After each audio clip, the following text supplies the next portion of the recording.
Hello friends, কার driving 88-এ আপনাকে স্বাগত। বন্ধুরা, সবাই কেমন আছেন? কমেন্টে জানাবেন। আজকে আমরা আলোচনা করব আমরা সবাইকে নিয়ে যেভাবে ভালো থাকতে পারি। আমি, আপনি, আমরা সবাই মানুষ।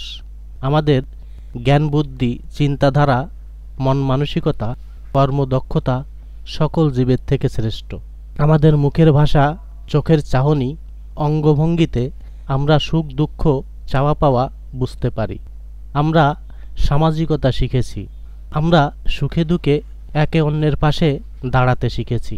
আমরা আমাদের মৌলিক চাহিদা পূরণ করে আরও উন্নত জীবনের জন্য সর্বদা কাজ করছি।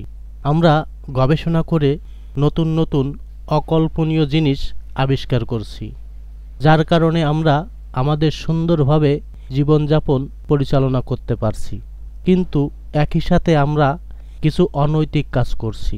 সামাজিক ঐক্য ধরে রাখতে পারছি না। ভেদাভেদ, সহিংসতায় জড়িয়ে পড়ছি। মানুষ হয়েও মনুষ্যত্বকে অপমান করছি।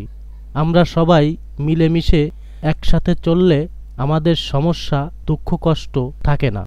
আমরা কেন একটু ভালো থাকার জন্য অন্যের ক্ষতি করছি? আমরা সবাই সমান অধিকার, স্বাধীনতা কেন পাচ্ছি না? এভাবে যদি চলতে থাকে, আমরা কি আমাদের মানুষ বলে পরিচয় দিতে পারি?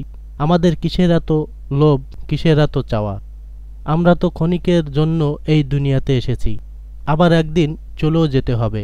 এই ছোট্ট জীবনে কিসের এত বড়াই করি?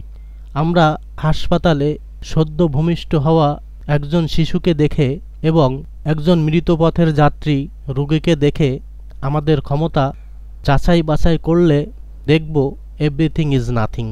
নিজের ক্ষমতা দেখিয়ে দাপটের সাথে যা মন চায় তাই করছি, কিন্তু যেদিন কবরে থাকব, হাজার ডাকলেও সাড়া দিতে পারবো না। আমরা এই মহাবিশ্বে অতি ক্ষুদ্র একটি প্রাণী। আমাদের এই ছোট্ট জীবনে আমরা যদি মানুষের উপকারে আসবে এমন কিছু করে যাই, তাহলে আমাদের পরবর্তী প্রজন্ম যুগের পর যুগ আমাদের মনে রাখবে। তাই আসুন আমরা সৎ, দায়িত্বশীল, কাইন্ড হই, সেক্টিভাইজ করি। ভুল হলে সরি বলি, কথা এবং কাজের মিল রেখে চলি, মানুষকে বিশ্বাস করি, নিজেকে এবং সবাইকে ভালোবাসি, মানুষ হয়ে মানবতা রক্ষা করি। বন্ধুরা, এই কথাগুলো আমি আমার মন মানসিকতার ভিত্তিতে বলেছি। জানি না আপনারা কে কি মনে করবেন। আমি কিছু জানি না, কিছু বুঝি না, তারপরও সবাইকে নিয়ে ভালো থাকতে চাই। সবাই ভালো থাকবেন।